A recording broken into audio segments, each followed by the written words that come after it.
Hello guys, जैसा आप देख रहे हैं, आज मेरा पीसी का पहला असेंबल है। और ये आई वॉल का कैबिनेट, इसी में हम लोग जो पीसी बनाएंगे उसको असेंबल करेंगे। अब इसको चलिए खोलते हैं फटाफट और स्टार्ट करते हैं असेंबलिंग।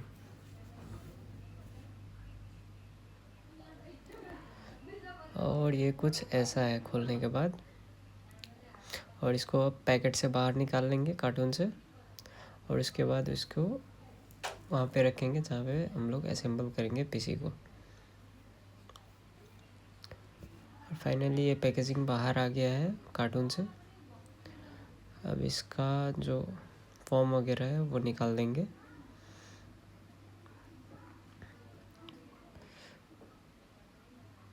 और ये फॉर्म को निकाल के साइड में ही रखना पड़ेगा, नहीं तो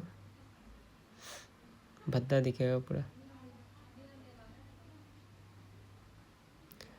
और फाइनली ये कैबिनेट बाहर आ गया है, जो कि जिसमें सिर्फ एसएमपीएस लगा रहता है पहले से। कंपनी सिर्फ एसएमपीएस देता है कैबिनेट में, और बाकी ये आई बॉल का एसएमपीएस है। चलिए इसको खोल लेते हैं।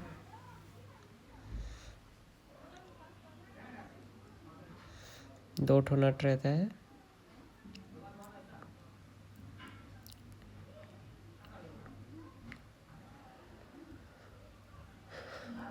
और ये कवर को साइड में रख देंगे। अब देखेंगे कि मदरबोर्ड इसमें कैसे और क्या लग सकता है और इसके साथ क्या क्या मिलता है। तो फाइनली हमको मिल जाता है एक स्क्रू का थैला और एक पावर केबल, और ये ग्राफिक्स कार्ड के अगर नहीं है तो वहाँ पे लगाने के लिए एक माउंट मिल जाता है। और ये सब वायर वगैरह है, पावर केबल, यूएसबी केबल, 3.0 सब केबल, और एसएमपीएस का भी केबल वगैरह है जो हार्ड डिस्क के लिए चाहिए होता है, मदरबोर्ड के लिए चाहिए होता है। और ये मदरबोर्ड है हम लोगों के हाथ में, H61 मदरबोर्ड।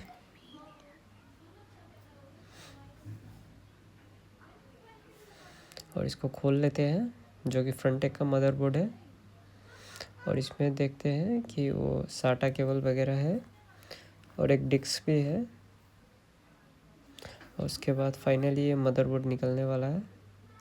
और ये रहा मदरबोर्ड। अब इसको खोलते हैं हम लोग। और खोलने के समय एक चीज़ ध्यान रखना होता है कि जो ये फॉर्म दिख रहा है मदरबोर्ड के साथ, उसी के साथ खोलना है, नहीं तो वो स्क्रैच हो जाएगा तो मदरबोर्ड ख़राब होने का डर रहता है। और जब मैं असेंबल कर रहा था तो ये भैया भी साइड से आ गए। और ये रहा फाइनली हम लोग का मदरबोर्ड, जिसमें कि हम लोग को असेंबल करना है पीसी।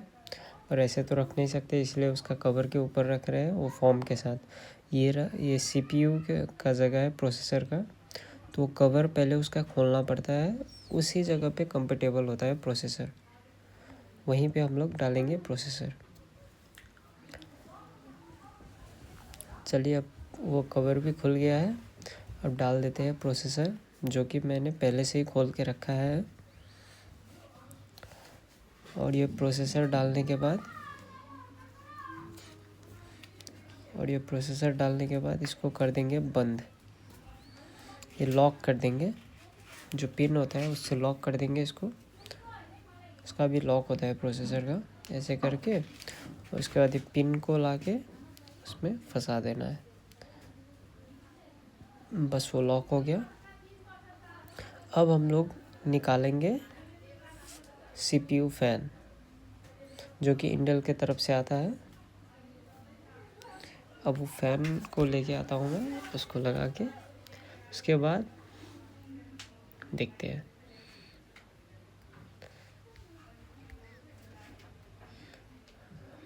और ये फाइनली ये सीपीयू फ़ैन मैंने खोल लिया है।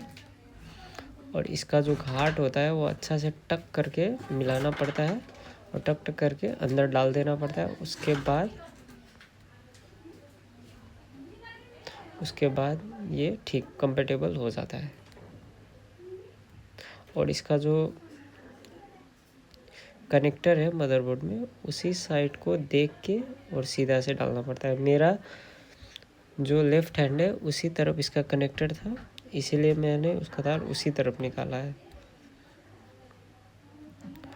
और इसको टक टक करके अब जैसे मैंने बोला था वो उसको बैठा लेंगे उसका घाट।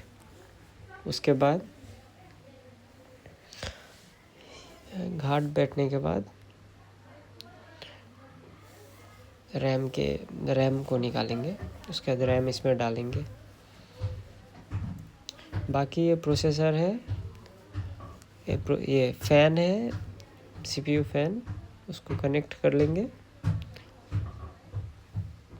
और इसमें आप लोग एक चीज़ सोच रहे होंगे कि कूलिंग पेस्ट हम लोगों ने यूज़ नहीं किया, तो cooling paste already CPU fan में रहता है, इसीलिए हमने यूज़ नहीं किया।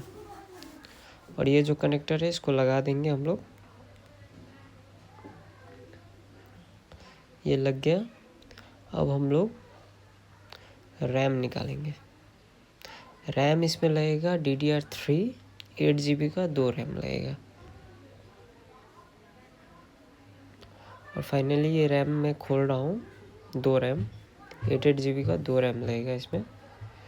और प्रोसेसर जो है वो i5 लगा है, तो इसमें हैंग होने का तो कोई चांस ही नहीं रहा। और ये रहा रैम, इसको खोल लेते हैं हम लोग पहले। रैम है DDR3 8GB का 1।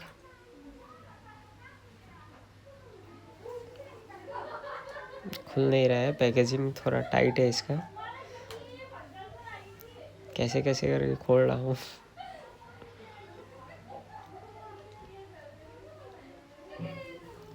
भाई बाहर आ जाओ।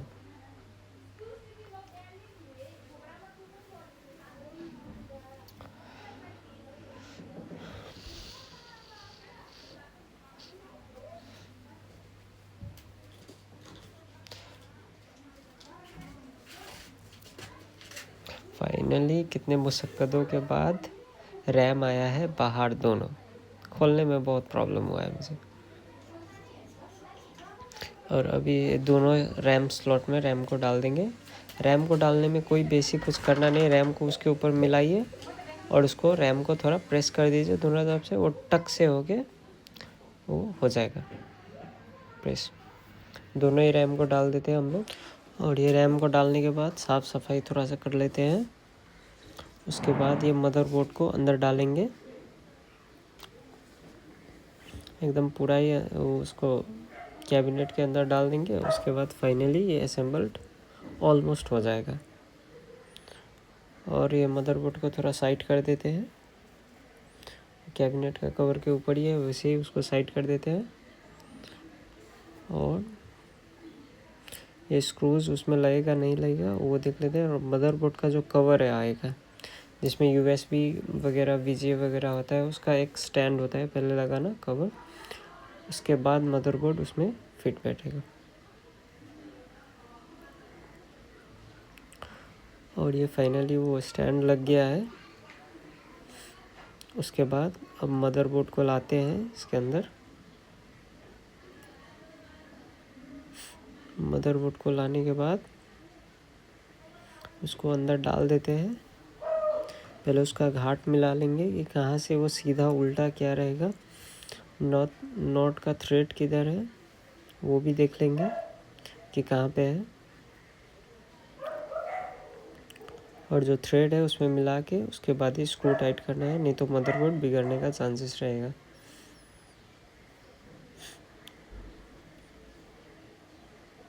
पूरा उसको मिला के उसके बाद ही टाइट स्क्रू टाइट करना है। भले थोड़ा सा टाइम लगे कोई प्रॉब्लम नहीं है, लेकिन आराम से करने वाला काम है ये। अगर मदरबोर्ड बिगड़ा तो आपका फुल लॉस हो जाएगा असेंबलिंग में। मदरबोर्ड अगर एक बार बिगड़ जाता है तो नया ही लेना पड़ेगा आपको, बाकी दूसरा कोई ऑप्शन नहीं है। इसीलिए काम आराम से करें, जब आप कंप्यूटर असेंबल कर रहे हो तो आराम से करें, टाइम लेके ही करें। और ये घाट मैंने मिला दिया, इसको स्क्रू टाइट कर देते हैं।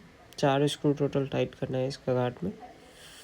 और एक ख़ास चीज़ आप लोगों को ये H61 और H81 में NVMe SSD का स्लॉट भी मिलता है, जो कि M2 और M4 SSD होता है, वो भी डाल सकते हैं। एकदम छोटा सा दिखेगा वो, वाईफाई डिवाइस टाइप का। और ये फाइनल चारों स्क्रू टाइट हो गया है, 3 हो गया है सॉरी। इसको टाइट करने के बाद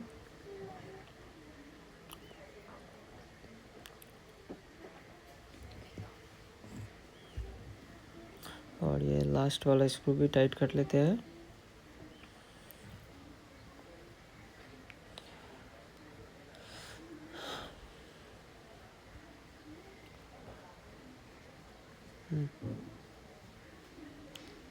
टाइट हो गया है लास्ट वाला स्क्रू भी।